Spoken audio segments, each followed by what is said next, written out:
How you doing, guys? It's Luke from lukecurtis.co.uk. If this is the first time you've landed on my page, firstly, welcome. If this is a repeat visit, thank you ever so much for coming back. I really appreciate it. You may find some of my other videos useful. If that is the case, please subscribe. And yeah, just check out what I've got. I'm a freelance photographer. I specialise in artist press shots, so working with DJs, and I also shoot live events. I just wanted to do a really quick video today because, as we all know, Capture One, or you may know, Capture One Pro 11 has recently just been launched, and as one of the ambassadors, I've just taken on this new software and started playing with the new features, and massively impressed. I've been using Capture One for some time now, and the new upgrades are extremely well received from myself. And I just want to talk about some of the reasons why I moved across from Lightroom to Capture One. So to start off, probably one of the first things would be looking along the lines of capturing the images and moving them into the computer and then into an editing software. So I shoot tethered. Whenever I shoot a portrait session, I shoot tethered.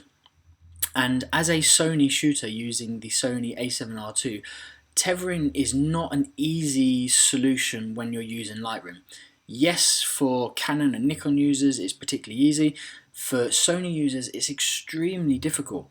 It's very, very difficult because you need third-party software provided by Sony, admittedly, but it's just not great. You have a multi-layered software solution, not from the same vendor, from multiple vendors, and that doesn't work out too well. It's let me down a couple of times whilst with clients, and you can't be having that, especially when you're a professional photographer and your livelihood is dependent upon the service you deliver. When a software lets you down like that, it's not great. So I had to look for another solution, and that is what brought me onto Capture One. So I moved across to Capture One, and I started using it on a trial basis, and luckily enough for me, I got speaking to the guys at Capture One, and lo and behold, I became an ambassador, which was amazing because I fell in love with the software, and it really does improve my workflow hugely. So I shoot the a7R II. I use the Tether Tools solution, and that connects directly into my MacBook, and all I need to do is basically switch on Capture One and start taking pictures. I don't need to activate any software or do anything along those lines. Like it's instantaneous. And to give you an idea of how quick it is, I actually want to connect now just to show you. So I've got my Tether Tools cable handy. You can hear that rustling around in the background. What I'm going to do is I'm just going to connect it to my camera. So bear with me 2 seconds. So what I do is I just plug this into the USB port on the side. Really simple plug and play solution. So again, you don't need a third-party piece of software to do anything. So I then open up the USB input port on the side of my camera and connect my Tether Tools solution into the camera, which is pretty straightforward.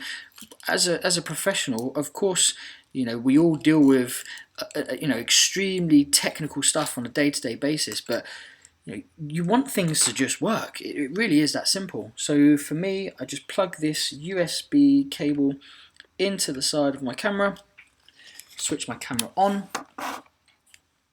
Now that's switched on, and to show you that switched on, what I can do is I can move across to this screen here, and there we go, my camera is there. If I was to unplug this now, there we go, my camera's gone.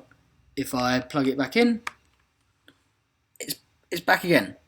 There is no messing around. It's a plug and play solution, and that's just one of the reasons Capture One is a far superior software over Lightroom if you're shooting tethered. And for me, as a portrait photographer, shooting tethered is crucial.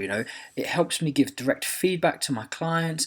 Anybody else that's on the shoot can see what's going on with the images, and it's a far better way than putting faith in SD cards. Why put faith in an SD card when you can put it onto a computer, run a script that will allow you to back it up in 2 locations, and it's a more professional solution. So anyway, my camera is now plugged in, and just to start off with, all of these panels that you can see above here are totally customizable. So for instance, if I didn't want this one here, I could remove this tab. It's going to ask me, do I want to remove it because it's a crucial one in the game? So yeah, sure, I'll get rid of it. I obviously have my workflow sorted, and I want this here, so give me 2 seconds. I'm going to add that back in. So that's now back in. And this has been customized by myself to suit my workflow. Lightroom doesn't give you the option. As you all know, Lightroom down the side, you have all of your tools here. You can either click them open or close them. If actually, I'll show you Lightroom now. The easiest thing to do is if I fire Lightroom, because I've still had Lightroom. I've now come to the end of using Lightroom, and I'm waiting for my subscription to run down, and that will activate soon. And you'll see, look, I think I've got 4 days, 3 days, something along those lines. I've stopped using it, so I don't know. Bear me 2 seconds.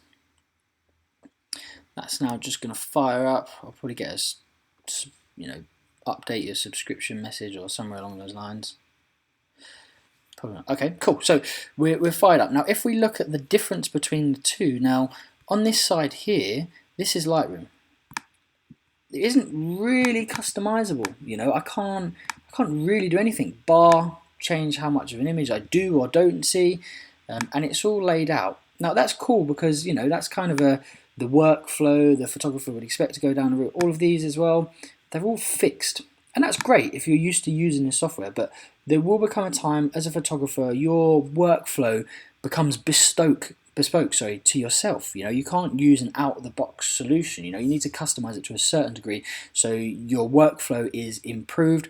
Because as we all know, if you improve your workflow, you can go out and shoot more. You reduce the workflow, you can go out and shoot more, which means you can earn more money, which as a photographer is absolutely amazing. This is a self-portrait I took of myself. I was toying around with some bits and bobs, and this is just some stuff that I had in here and edited and whatnot, just to give you an idea. But lo and behold, I can do this in Capture One as well, and it's far easier to do it in Capture One, and the colours are replicated far better. So just example number one, I'll close that down now. Obviously this side here doesn't have the control panel, which is over on your right hand side. But if I go over here, as I was mentioning, is I've customized every single one of these. So for instance, this is my folder. So in here, it shows my libraries, where my shoots are coming from. This is a session. A session is great if you're shooting tethered, as opposed to having a folder. So I have a Capture One folder. Within that folder, I have sessions, and they are basically clients. So this is a chap called Joel, who is a techno producer in London, and we wanted to go for some moody, dramatic, sort of coloured portraits to sit along with his press pack. But as you can see, I have customized this. So I have my library here, which is fantastic.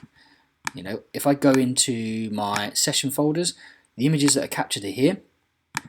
Select folders, so images that I select go in here. And output folders, so once I've edited them, they will end up in this folder. The ones I bin will end up in this folder here.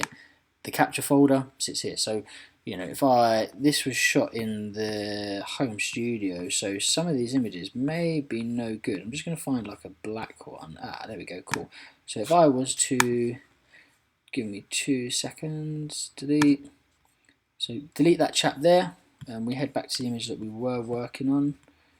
Where are we? Here we go. We should be down here somewhere, because I had his hoodie on.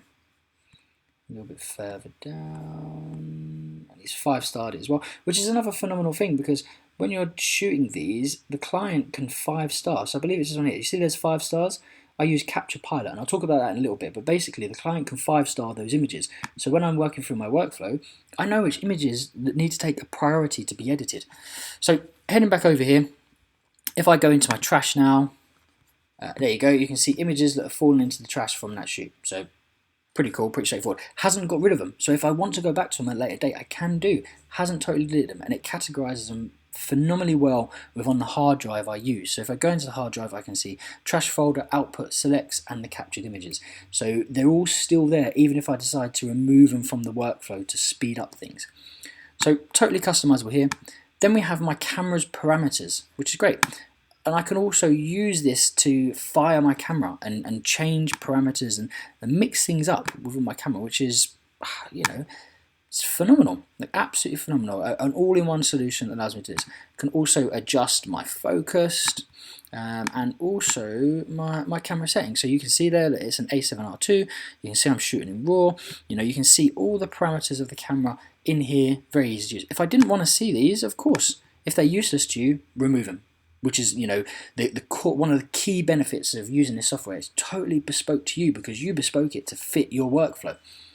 So Moving on from there, this is basically my camera settings. This one here is my lens. So here are all the things I can do with my lens to adjust it. So if I head back into my library, I'm going to head back into my captured folder. This is the one we're working on. Let's look at my lens. I can start adjusting things on my lens, you know. My profile is here.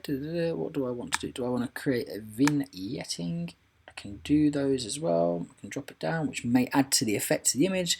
You know what? I quite like that a little bit. I'm going to keep it. Fantastic. Then as I move through, and it's quite, for me, I put this in a process. Look, folders, camera, lenses, color, exposure. So now I'd move on to my color.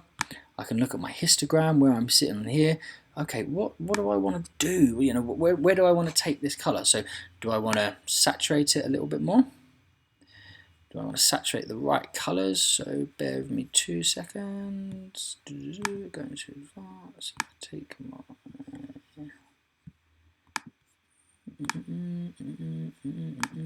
so I want to. These are all my colors that I can adjust. This is the one I want.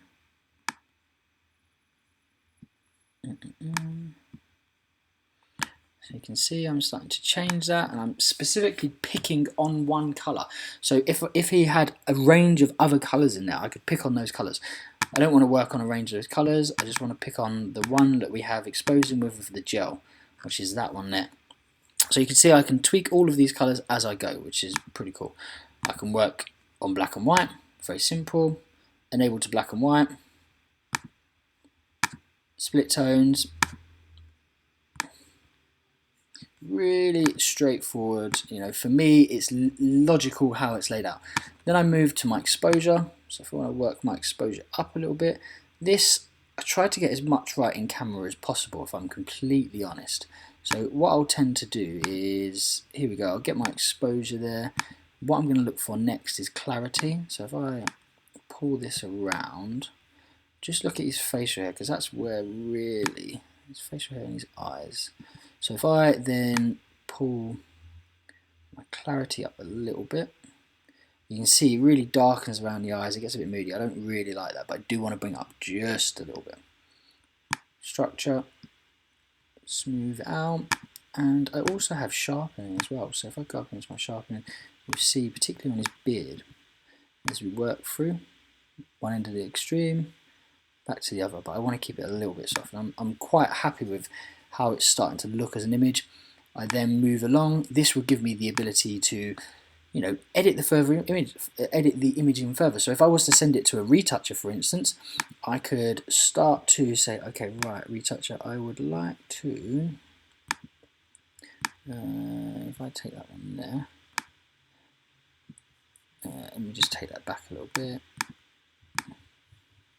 Undo that. So there we go. What I want to do is say, right, these bits under the eyes, I want to get rid of those. I'm happy with the shadowing underneath there, and I'm happy with the shadowing underneath there, but it's just the bags under the eyes. I need that to be softened. So if I wasn't editing myself and I was sending them away, I could use this here. So I could create annotations on it, and I could send those away to a retoucher with a key at the bottom explaining exactly what I wanted to do and how to get rid of it. Cool, just whip that away. So that's my further, and here is just further edits with the pen, and the pen is just kind of saying, so if I wanted to create layers, so I wanted to pump up those reds but not have it affect the exposure of the whites here, I can obviously do that by creating additional layers.